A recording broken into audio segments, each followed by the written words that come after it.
नमस्कार, आप देख रहे हैं न्यूज वन इंडिया। मैं हूं आपके साथ कीर्ति बिंदल और बुलेटिन का आगाज एक बड़ी खबर के साथ। ग्लोबल इन्वेस्टर समिट की शुरुआत से पहले ही यूपी को 1 लाख करोड़ रुपए से अधिक के निवेश प्राप्त मिले हैं और मुख्यमंत्री योगी यूपी को $1 ट्रिलियन की अर्थव्यवस्था बनाने के लिए ग्लोबल इन्वेस्टर समिट को एक बड़ा मौका मान रहे हैं। और इसी कड़ी में 150 से ज्यादा निवेशकों ने यूपी में निवेश करने को लेकर दिलचस्पी भी दिखाई है।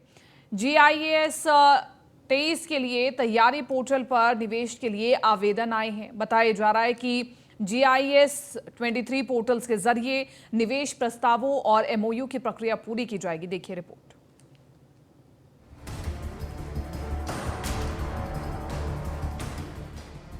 उत्तर प्रदेश में ज्यादा से ज्यादा निवेश के लिए मुख्यमंत्री योगी आदित्यनाथ कितने गंभीर हैं, उसे इसी बात से समझा जा सकता है कि देश की राजधानी दिल्ली से देश और दुनिया को पहली बार संदेश देने जा रहे हैं। पहली बार दिल्ली में प्रेस कॉन्फ्रेंस करेंगे। ग्लोबल इन्वेस्टर समिट 2023 को कामयाब बनाने के लिए योगी सरकार एक्शन मोड में है। पूरी तरह से फॉर्म में है योगी सरकार। ग्लोबल इन्वेस्टर समिट को लेकर दिल्ली में प्रेस कॉन्फ्रेंस। मुख्यमंत्री योगी आदित्यनाथ दिल्ली में करेंगे पीसी। ग्लोबल इन्वेस्टर समिट से पहले ही 150 निवेशकों ने दिखाई रुचि। यूपी को मिले 1.25 लाख करोड़ के निवेश प्रस्ताव। लखनऊ समेत 5 शहरों में बनेंगे फार्मा पार्क। 2 पोर्टल शुरू करेगी सरकार, पूरी होगी निवेश की सारी प्रक्रिया। 22 नवंबर को लाइव हो जाएंगे दोनों पोर्टल। सीएम और उनकी टीम इस महीने पूंजी निवेश लाने के लिए 20 अलग अलग देशों की यात्रा पर निकलेगी। इस यात्रा का मकसद अलग अलग देशों में जाकर ग्लोबल इन्वेस्टर समिट के लिए निवेशकों और कंपनियों को आमंत्रित करना और यूपी में निवेश के लिए तैयार करना है। ये समिट लखनऊ में साल 2023 में 10 से 12 फरवरी तक होनी है। इसके जरिए योगी सरकार ने 10 लाख करोड़ रुपए का निवेश यूपी में लाने का लक्ष्य रखा है। इसके लिए विदेशों में यूपी की ब्रांडिंग करने के लिए विभिन्न अंतर्राष्ट्रीय शहरों में निवेशकों के साथ बैठकें होंगी। यूपी में कानून व्यवस्था को पटरी पर लाने के बाद योगी सरकार का टारगेट है सूबे के लोगों को ज्यादा से ज्यादा रोजगार मिले। इसके लिए सरकार ने रोड मैप तैयार कर लिया है। विदेशी निवेशकों को लुभाने के लिए मुख्यमंत्री योगी आदित्यनाथ खुद ब्रिटेन और अमेरिका के दौरे पर जाएंगे। डिप्टी सीएम केशव प्रसाद मौर्य और डिप्टी सीएम ब्रजेश पाठक समेत कई मंत्री इस काम में लगने वाले हैं। कुल मिलाकर योगी सरकार की भरपूर कोशिश यही है कि यूपी में ज्यादा से ज्यादा लोगों को रोजगार मिले। साथ ही यूपी देश को दुनिया की दूसरी बड़ी अर्थव्यवस्था बनाने में अहम भूमिका निभाए। Bureau report, news one India.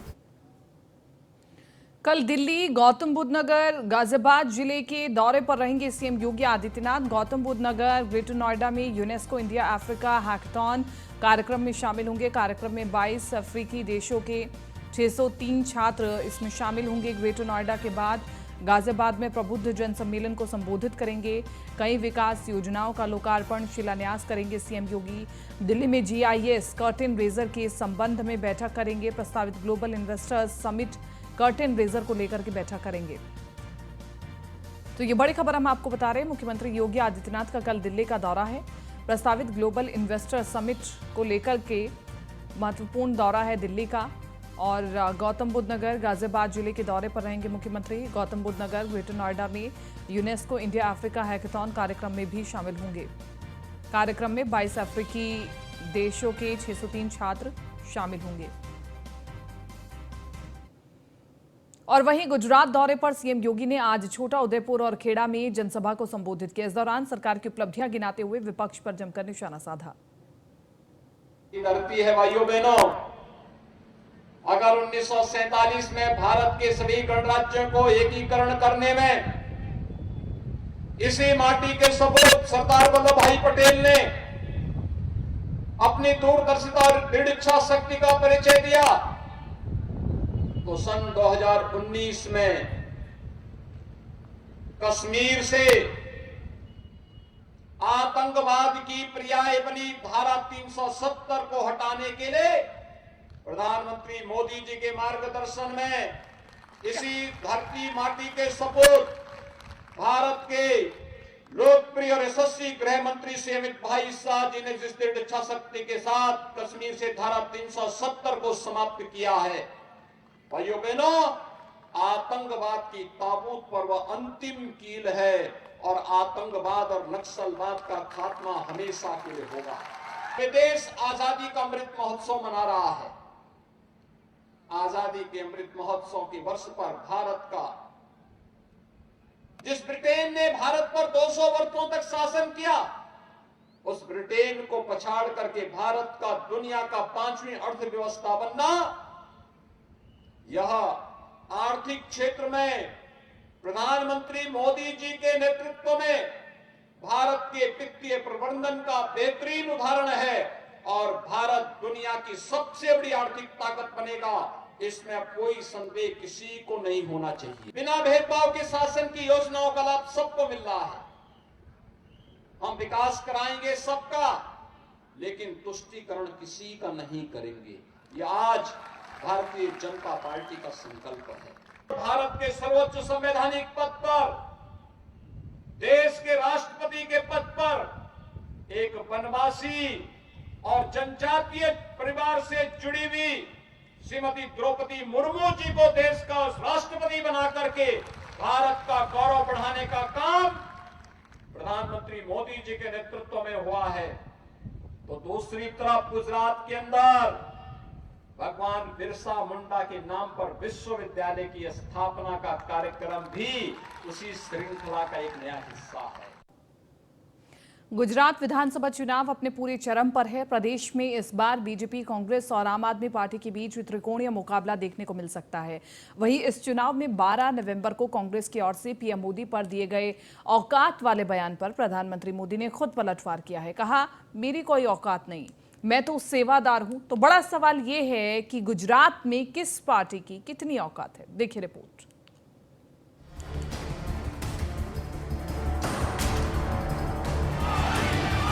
Gujarat में चुनावी शोर के बीच पार्टियां जोर लगा रही हैं। हर कोई हर किसी की सियासत को तोड़ने के लिए पूरी ताकत के साथ मैदान में है। धुआंधार रैलियां हो रही हैं।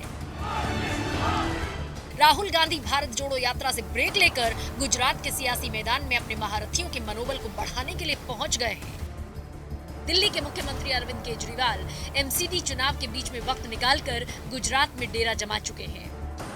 तो विधानसभा चुनाव प्रचार में प्रधानमंत्री नरेंद्र मोदी की एंट्री के साथ ही जुबानी जंग तेज हो गई है। 12 नवंबर को कांग्रेस ने गुजरात चुनाव के लिए घोषणा पत्र जारी किया था और राजीव भवन में पार्टी का घोषणा पत्र लॉन्च करने के बाद मधुसूदन मिस्त्री ने कहा था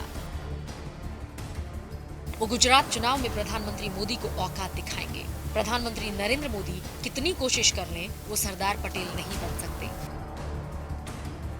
कांग्रेस ने तब दावा किया था अगर गुजरात में उनकी सरकार आती है तो नरेंद्र मोदी स्टेडियम का नाम बदल देंगे। इस बयान पर पलटवार करते हुए प्रधानमंत्री मोदी ने कांग्रेस को निशाने पर लिया है। आज एक रैली में उन्होंने कहा, वो औकात की बात करते हैं, वो कहते हैं औकात दिखा देंगे। मैं कहता हूँ मेरी कोई औकात नहीं है, हमारी औकात बस सेवा देने की है। वो राजा खानदान से है और हम सेवादार हैं, हमारी कहाँ कोई औकात। चर्चा नहीं करता। एक कांग्रेस वाला कहे छे आ मोदी ने एनी औकात बतावी देशु। औकात, मोदी को उसकी औकात दिखा देंगे। अहंकार जो भाइयों, अहंकार जो, मोदी को उसकी औकात दिखा देंगे। अरे माँ बाप, तमे तो बता राज परिवारों छो, હું તો એક સામાન્ય પરિવારનું સંતાન છું। મારી કોઈ औकात નથી બાપા, તમે મારી औकात દેખાડવાની। અરે હું તો સેવક છું, સેવક છું, હું તો સેવાદાર છું અને સેવક કે સેવાદારની વળી औकात હોતી છે। અરે તમે મને નીચ પણ કહ્યો, નીચી જાતિનો પણ કહ્યો, અરે તમે તો મને મોતનો સોદાગરો પણ કહ્યો, અરે તમે તો મને ગંદી નાળીનો કીડો પણ કીધો, બધું કીધું ભાઈ, તમે બધું કીધું। હવે તમે औकात બતાવવા નીકળ્યા છો। અમારી કોઈ औकात નથી। મહેરબાની કરીને વિકાસના મુદ્દાની ચર્ચા કરો। इसके पहले 2017 के विधानसभा चुनाव में मणिशंकर अय्यर के नीच कमेंट पर भी बीजेपी की तरफ से तीखी प्रतिक्रिया हुई थी और दूसरे चरण के प्रचार में प्रधानमंत्री मोदी ने चुनाव का रुख मोड़ दिया था। इधर कांग्रेस नेता राहुल गांधी भी गांधी की जन्मभूमि पर भारत जोड़ो यात्रा से ब्रेक लेकर पहुंचे हैं और बीजेपी पर आक्रामकता के साथ प्रहार कर रहे हैं। बीजेपी के लोग आपको आदिवासी नहीं कहते, क्या कहते हैं आपको? वनवासी। वनवासी। वो आपको यह नहीं कहते कि आप हिंदुस्तान के पहले मालिक हो, वो आपको कहते हैं आप जंगल में रहते हो। फर्क समझ में आया? मतलब वो ये नहीं चाहते कि आप शहरों में रहो, कि आपके बच्चे इंजीनियर बने, डॉक्टर बने, हवाई जहाज उड़ाना सीखें, अंग्रेजी बोलें। वो ये नहीं चाहते। वो चाहते हैं कि आप जंगल में रहो। लेकिन क्या कांग्रेस बीजेपी से मुकाबले के लिए पूरी तरीके से तैयार है? गुजरात कांग्रेस के सीनियर नेता बीजेपी में शामिल, राज्य इकाई में गुटबाजी, अंदरूनी कलह, कांग्रेस वोट बैंक में सेंध की कोशिश में आ। गुजरात की लड़ाई अब तक बीजेपी और कांग्रेस के बीच होती रही है, लेकिन इस बार पहली बार आम आदमी पार्टी ने भी त्रिकोणीय श्रृंखला बनाते हुए पूरी ताकत झोंक दी है। ये बात अलग है कि जहां जहां आप गई है, कांग्रेस के वोट बैंक में सेंध लगाई है। अब सवाल यही है कि क्या गुजरात में अपने सियासी रिकॉर्ड को नए तरीके से परिभाषित करने में आम आदमी पार्टी कामयाब होगी, जिसमें कांग्रेस के साथ बीजेपी के वोटर्स को भी लुभा पाए। इसमें किस हद तक पार्टी कामयाब होगी, ये चुनाव परिणाम आने के बाद ही समझ में आएगा। वैसे 12 नवंबर को जिस तरीके से कांग्रेस नेता मधुसूदन मिस्त्री ने प्रधानमंत्री मोदी को औकात दिखाने की बात कही, क्या ये यूपी में हुए 2017 विधानसभा चुनाव की तरह टर्निंग पॉइंट होगा? और सवाल ये भी है कि आखिर गुजरात में किसकी क्या औकात है। Bureau report, news 1 India. Etawah से अगली खबर हम आपको बता रहे, कार्यकर्ता सम्मेलन में एक साथ दिखे अखिलेश और शिवपाल। अखिलेश यादव ने पैर छूकर शिवपाल यादव का लिया आशीर्वाद। रामगोपाल यादव भी सम्मेलन में रहे मौजूद। जसवंत नगर क्षेत्र के नेता और कार्यकर्ता इसमें शामिल हुए। नेताजी ने मैनपुरी का विकास किया है, शिवपाल यादव ने अपने संबोधन में कहा, और इसके अलावा समाजवादी पार्टी को जिताने की अपील की है। तमाम कार्यकर्ताओं से कहा गया है कि जनता के बीच में जब आप पहुंचेंगे तो समाजवादी पार्टी की नीतियों को लेकर के पहुंचेंगे और समाजवादी पार्टी का क्या प्लान है मैनपुरी की जनता के लिए, ये कहा गया कि ज़्यादा से ज़्यादा जनता के बीच में पहुंचा जाए। नेताजी नहीं है, इसलिए ये चुनाव और अधिक महत्वपूर्ण हो गया है। चाहे मैनपुरी लोकसभा हो, चाहे इटावा लोकसभा हो, और चाहे जसवंत नगर क्षेत्र, यहाँ से घर में, यहाँ से जगह जगह में, चाहे गली हो, चाहे गांव हो, यहाँ का विकास नेताजी ने किया है। तो इसलिए मैं अखिलेश से भी कहना चाहता हूं, मेरा समर्पण और मेरी क्षमता, मैंने यूं ही नहीं नेताजी के साथ, मैं बहुत छोटे से नेताजी से जुड़ा हूं, 9-10 साल का जब से था, और यूं ही नहीं मैंने नेताजी से बहुत कुछ सीखा। इसलिए मैंने समर्पण और मैंने क्षमता, ऐसे नहीं समर्पण किया, पहचानिए। और मैं आज यहाँ पर आपको भी स्पष्ट करना चाहता हूँ, मैंने नेताजी को कभी निराश नहीं किया। रामगोपाल यादव भी सम्मेलन में मौजूद रहे। जसवंत नगर क्षेत्र के नेता और कार्यकर्ता सम्मेलन में शामिल हुए। इसके साथ साथ चाचा भतीजा साथ में मौजूद रहे। और ये कार्यकर्ता सम्मेलन इसलिए भी कि अब कहीं ना कहीं टक्कर मजबूत है बीजेपी की ओर से। आजमगढ़ के सांसद दिनेश लाल यादव उर्फ निरहुआ ने मुबारकपुर विधानसभा स्थित रासेपुर गांव में जनसभा को संबोधित करते हुए कहा कि मन बढ़ाई कैसे खत्म होगी। इसको खत्म करने का एक ही उपाय है कि या तो मनबढ़ को जेल के अंदर, नहीं तो सीधा ऊपर ज्यादा बनबढ़ है तो घुटना पर मारकर घुटना तोड़ दो। इस बयान को लेकर रिहाई मंच के कार्यकर्ताओं ने पुलिस अधीक्षक को ज्ञापन सौंपकर हेट स्पीच के मामले में दिनेश लाल यादव निरहुआ पर केस दर्ज करने की मांग की है। रिहाई मंच के महासचिव राजीव यादव ने बताया कि आजमगढ़ के सांसद दिनेश लाल निरहुआ की एक बयान वायरल हो रहा है जिसमें आजमगढ़ के लोगों को मनभड़ बोल रहे हैं। आजमगढ़ के होने के नाते हमारी भावनाओं को आहत किया गया है। आजमगढ़ को आगे बढ़ाना है, पहले मन बढ़ई खत्म करना पड़ेगा। और मन बढ़ई खत्म हुई कैसे? उनकी इसमें दिलचस्पी नहीं थी कि आज दिनेश लाल निरहुआ पे हमने कंप्लेन किया। उनकी दिलचस्पी ये थी कि हमने कल परसों में जो है एक दलित परिवार, एक दर्जी परिवार है, उसके घर में एक कोई संघ के कार्यकर्ता है, नेता है, उन्होंने पानी डाल दिया, उसकी लूट कर दी। उसके खिलाफ हमने जो है कंप्लेन दर्ज किया तो उस पर उन्होंने कह रहे हैं कि आप भड़का रहे हैं, जबकि मैंने कहा कि आपको मैंने कंप्लेन लेटर भेजा है। और उस वीडियो में उन्होंने साफ तौर पे कहा है कि उनको दलित होने के नाते उनका मुकदमा पंजीकृत नहीं किया जाता है और वो आत्महत्या करने पे मजबूर हैं, दाने दाने को मोहताज हो चुके हैं। क्या चाहते हैं आप?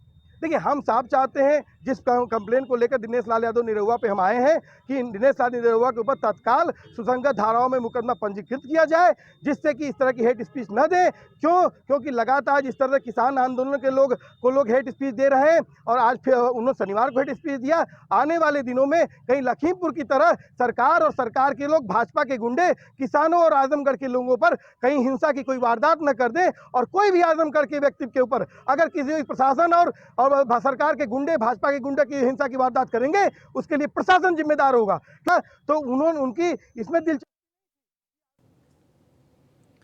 तो रिहाई मंच पर जिस तरह से दिनेश लाल यादव निरहुआ ने ये बात कही है, उसको लेकर के आजमगढ़ के लोग नाराज चल रहे हैं और आजमगढ़ के लोगों को मनबढ़ बोला जा रहा है और ये भावनाओं को आहत कर देने वाला बयान है। इसलिए निरहुआ पर भी केस दर्ज किया गया है। सांसद दिनेश लाल उर्फ निरहुआ के बयान पर आपत्ति दर्ज कराई है और केस भी दर्ज कराया है। मुबारकपुर के रासेपुर गांव में जनसभा में संबोधित करते हुए निरहुआ ने आजमगढ़ के लोगों को मनबढ़ बोला था। वाराणसी से अगली खबर आपको बता दें, ज्ञानवापी मामले में जिला कोर्ट में सुनवाई हुई है और ज्ञानवापी मामले में जिला कोर्ट में सुनवाई हुई है। कोर्ट ने सुनवाई के लिए अगली तारीख 30 नवंबर दे दी है। विश्व वैदिक सनातन संघ की याचिका पर सुनवाई हुई है। फास्ट ट्रैक कोर्ट से जिला कोर्ट में ट्रांसफर करने को लेकर के सुनवाई हुई है। फिलहाल बुलेटिन में मेरे साथ इतना ही। दीजिए इजाजत, नमस्कार।